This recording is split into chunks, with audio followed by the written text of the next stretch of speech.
Rohan's Corner, working overtime, recording fine, that's just prime. Super reviews, which will neutralize Hasbro's wave of crimes. Magic Square to the rescue, and New Age has got such super paintwork. Rohan is the mighty power that can save the day.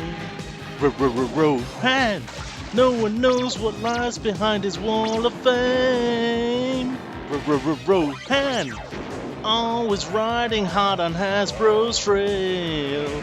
Come see the memes he plays every Friday.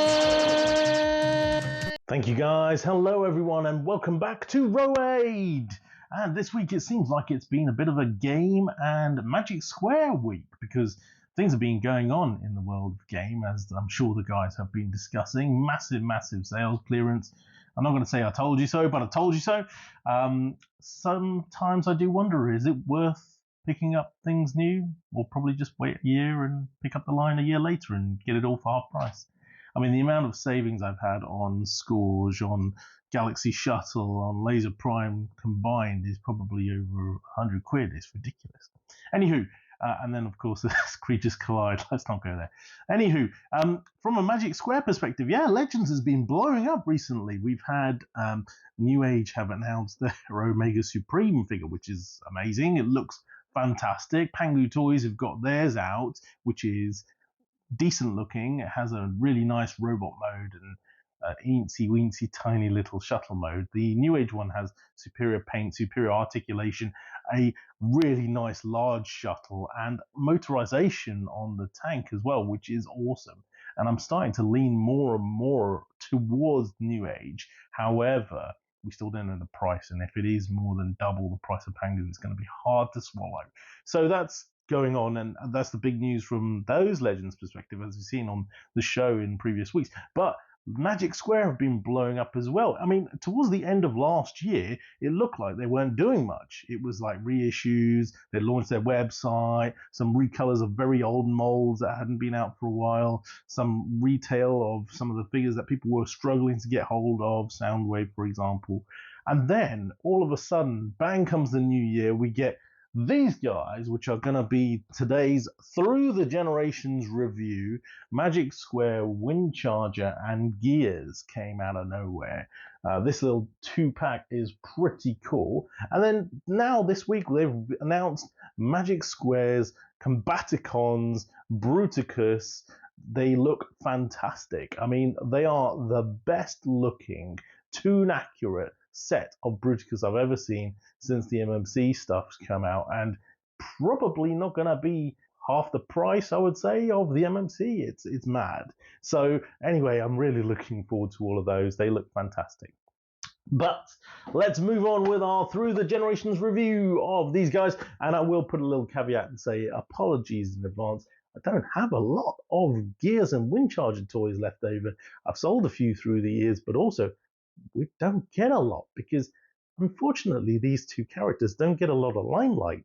And if you're a fan of Gears, because let's face it, he had an absolutely epic season 1 showcase episode, Changing Gears. If you haven't seen it, go and watch it. It's hilarious. There's a great fight scene in the forest. I'm pretty sure Ratchet does a flying kick. It's got everything, that episode. It's really good. Say, isn't this a fun fight? And then you've got Wincharger, who, you know, again, didn't get masses of screen time. His showcase episode was probably a prime problem, where there were 2 primes and he was helping Spike. And then, obviously, unfortunately, he got a very quick scene in the movie, which we all know about, was his death, or at least him shown dead. So, you know, I quite enjoy these 2 characters. I know they probably don't have loads of love, but for me, Gears was a grumpy old git, and as a result, that is really funny. And Wincharger had a cool voice, and he had a cool power as well in his magnetic capabilities. If he's down there, my tractor beam will get him out. Which weren't showcased too often in the series, only really in season 1. And I'd say probably both of these characters had most of their airings out in season 1, and that was about it. Anywho, minibots. Let's check them out. Right, now it's probably fair to say that generally speaking, when it comes to Legends class minibots, New Age are superior on the whole.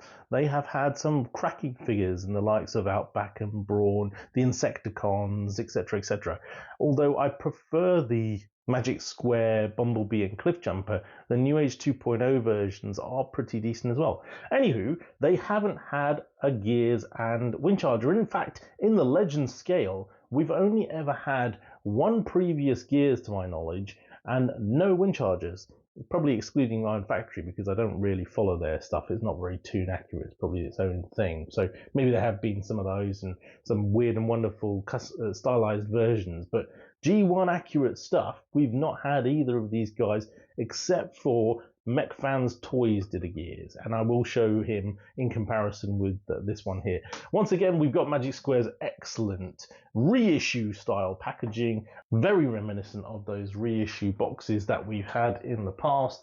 Here's an example with one of the ones I'm selling right now, and you can see what I'm talking about, all the way down to the backing and the way in which they represent the characters' names and also the Transformers logo, etc, etc, etc. Anyway, so we can see nice artwork of Gears and Wincharger on the front here. It changes from civilian vehicle to robot and back, and Magic Square branding. On the bottom we have warning, only suitable for persons over 16 years old, made in China. On this side we have Spider Gear in his alt mode, which is quite reminiscent of the G1 cartoon, and we'll talk about that more when we get to the alt modes. And then we have Energy in his alt mode, and he looks pretty accurate in my opinion.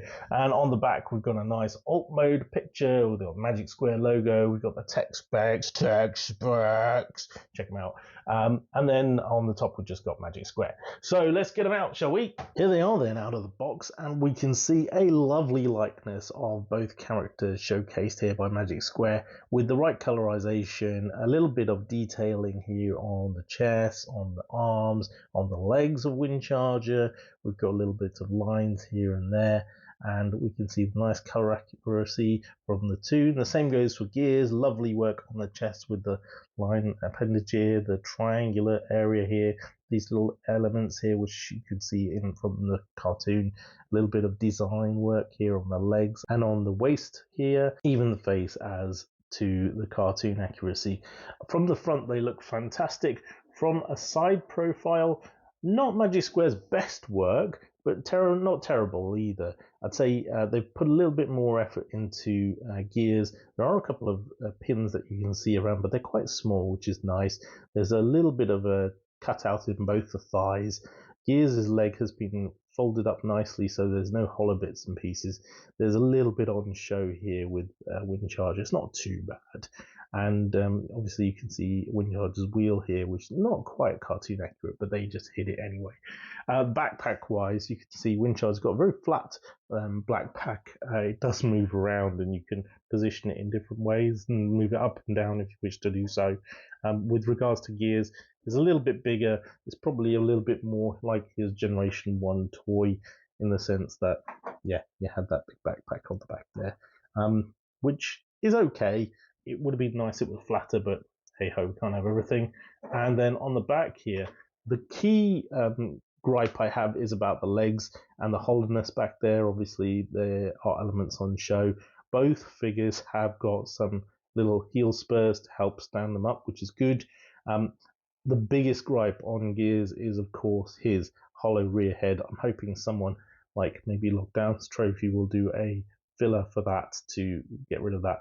Although, unlike Alexis, I don't show off my figures from the back, but still, there you go. And my biggest gripe with the look on Wincharger is his face. He's got a very large forehead. I don't know why they made that visor section above his eyes so big.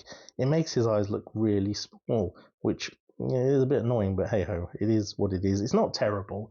It could be better. I've put the alternative face on Grumpy over here to make him happy from Changing Gears. Whatever you say, Megatron. I'm just here to do your dirty work for you. Right, scale-wise against their brethren, they are smaller than you would expect, possibly. They're better sized than G1 gears, obviously. Windcharger was always quite tall, and actually, probably if you take off the little hook, he's probably slightly smaller still than the new Magic Square Windcharger. The Power of the Primes one is definitely quite tall, and obviously he doesn't quite reach up there. And MechFan's Toys actually sits in really nicely with my Generations collection, so I'm going to keep him for the moment and stick him in there. Okay, and here we have the boys scaled with some other Legends class figures. We can see they scale much larger than Beachcomber. I'd expect Gears to be larger than Beachcomber. I'd expect him and Windcharger to be a bit closer in scale size. Trailbreaker here from Magic Square, one of their early figures. He kind of works quite nicely, I'd say, with Gears and Windcharger. I think they kind of scale about 60% of his height, which is probably where I'd like to see them. And again, with the New Age's Galvatron there, pretty much where I'd expect them to be. Obviously much, much smaller than the MechFan's Toys Snarl here on the right-hand side. And again, I think that works, to be honest with you. They're less than half his height, and just the new Legacy Armada Starscream in there for fun. Obviously, we've got Magic Square's Frenzy at the bottom here, and he's a really small bot in comparison. I think that is that realistic? Probably, when you consider that when he or Rumble jump onto one of the sort of prime or deluxe scale figures, they are really tiny. So maybe they do scale better with these guys. Although, if you look back to More Than Meets the Eye, when Rumble's taking on Hound, it's probably a little bit bigger. And here we have them in alt mode. Transformation complete. Magic Square's Windcharger is a relatively simple transformation when it comes to Magic Square. If you think about Magic Square and how their transformations go, they're generally quite intricate, quite well engineered, and actually quite deceptive. So even though Windcharger, you can see there's his head underneath and his legs. As you'd expect, the arms fold up towards the side of the body of the car. It's still a lot more involved than you would expect when you first look at the figure. And if we look at the alt mode itself, you can see it's that classic design of the vehicle as we'd expect it to be. Tabs in relatively well. I've got some issues getting the bonnet down in places. There are a couple of pins on him in various different locations, one here. The wheels look pretty decent considering there's nothing really much to them other than the sense that they're rubber on the pins.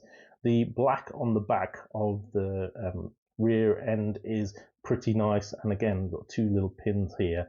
The back end, they've put some lights on there, they haven't painted them, a bumper and the spoiler, which is split a little bit for the transformation, but that's fine, it looks good. And then on this side again, we've got the pin here on the window and the pin here. The blue metallic for the windscreen and the side windows looks good. The silver on the front here looks nice, and the grey on the bottom there so you can't see his head. With regards to gears, now, I don't know how you feel about the alt mode. It looks different to the Generation 1 toy, and we'll get onto that when we showcase the comparison pictures, but you don't see him a million times in his alt mode in the cartoon, and so therefore I think Magic Square have taken a little bit of liberty squashing this section down. It looks quite flat and wide, but it's still reminiscent of the G1 vehicle in my opinion. We've got a red bumper here, the grey silver paint on the lights and the grille here, and on the bonnet here, this connection to the windscreen. I'm not sure if that's supposed to be like the engine bay or what. And then the metallic paint on the windscreen again. Coming across the side, a little bit more detailing on the hubcaps, on the alloys. And we've got a little bit of jaggedy detailing here on the side sill. A couple of pins here, 1, 2, 3. You can see the nice red on the backpack area, or the sort of loading area, if you like, on this little SUV type vehicle. And on the back, there is a big gap here. And you can see that massive metal pin piece there, which again is part of the transformation. And yeah, come around the other side. Unfortunately, you do get visible head syndrome. I wonder if you might be able to rotate that round and hide that probably. And then on the top here, you get a little bit of design here from the legs, which come through into the alt mode, and a sunroof, which is quite nice. And some little headlights here, which have been molded in, which is cool. In terms of his transformation, whoa, that is really involved, and it took me quite a while to get these bits on the side tabbed in. It's the very last step. There is a small triangular piece which you need to tab in just here on this panel, which flips out into the door here to get it all lined up and ready. It does take quite a few goes. I think maybe the first time you do it, it will take you quite a while, and then I've just clicked it in there first time straight away the second time. So it's done quite well. All right, and as we can see here, we've got Generation 1 Windcharger, who in actual effect looks a little bit squashed now when you put him next to the Magic Square one. He's much wider, and he has all the same characteristics with the exception of Magic Square didn't bother putting the black on the top or painting the sunroof as they have here on Generation 1. The wheels are a lot larger, showcasing him almost as some sort of little monster truck type effect. Unfortunately, mine is the keychain version, as you can see there. The grille here is silver on him. But overall, I think it's quite a good likeness. In actual effect, I think the Magic Square version looks sportier and probably more true to the real vehicle mode. And along the back, it looks better as well, in my opinion, because they've finished it up nicely and it kind of tails off the vehicle nicely. With regards to gears, now, you can see quite a few differences straight away. First and foremost, we've got the color differential, and I think the Magic Square version being more blue is better in my opinion than the turquoise of the G1 version of gears. Also, in terms of the shape and stylization of the vehicle, as I alluded to before, you can see obviously Magic Square have added in like the lights and other elements, but it definitely is different. I think their take on it is unique. It's kind of nice, but I kind of prefer the 4x4 monster trucky type look of the G1. Would have been nice to replicate, but actually this is probably a better vehicle for him. Along the back here, very similar stylization and look and everything else. So yeah, I mean, not too dissimilar. And we know that Generation 1 usually is the king of alt modes. So in this case, I'd probably say Wincharger is better on Magic Square and G1 Gears is better on there. As I mentioned before, I don't have too many other Gears and Wincharger toys in my collection. I sold the RTS, Reveal the Shield, or 30th anniversary, I can't remember what it was called, Windcharger, which was a decent enough toy, but the bot mode was just not reminiscent of the character for me. And I never picked up the T30 Gears. I did used to have the iGear third-party masterpiece figure, which again I sold when I sold all of those off a few years ago, and that wasn't the worst figure in the world. It was pretty decent. It had a nice big minigun, but it was just way too big. And you can see here, in comparison between Magic Square's gears and MechFans Toys gears, there is a huge differential in the size. Again, a little bit of liberty taken from MechFans Toys with regards to the stylization of the vehicle mode. This may come down to how he was in the cartoon, and we'll show a comparison up here. But yeah, slightly different, but overall looks pretty decent, just massive in comparison, as we can see. And then again, on this side, I've got the Power of the Primes, was it? Wincharger figure here, which I think is probably more in keeping with the Magic Square from a sporty perspective persona, and has the same kind of credentials that we see in there. I think they both look decent, but again, Magic Square for the win for me. Okay, and here we have them up against some other Legends scale alt modes, just to showcase how they do scale quite nicely with the other minibots from New Age and from Magic Square, and also some of the deluxes from Magic Square as well. We can see that Gears here is a fair bit bigger than the Magic Square Bumblebee, and Outback here, while being taller, is a fair bit smaller than Wincharger from a length and perspective, probably wider though, but not as big as Gears. And then if we put Gears next to Hound, I think that works pretty well. And Huffer here as well next to Wincharger is significantly bigger. I'd say probably Huffer is a little bit out of scale with these guys now. And if you really want to, you could try and reenact that Season 1 scene where Wincharger flies through the air to land inside of Jetfire. And that works pretty well between Magic Square's Jetfire here and Magic Square's Wincharger.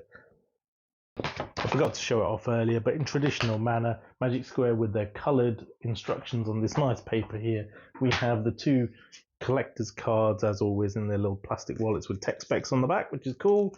So, final thoughts then on these two little buggers.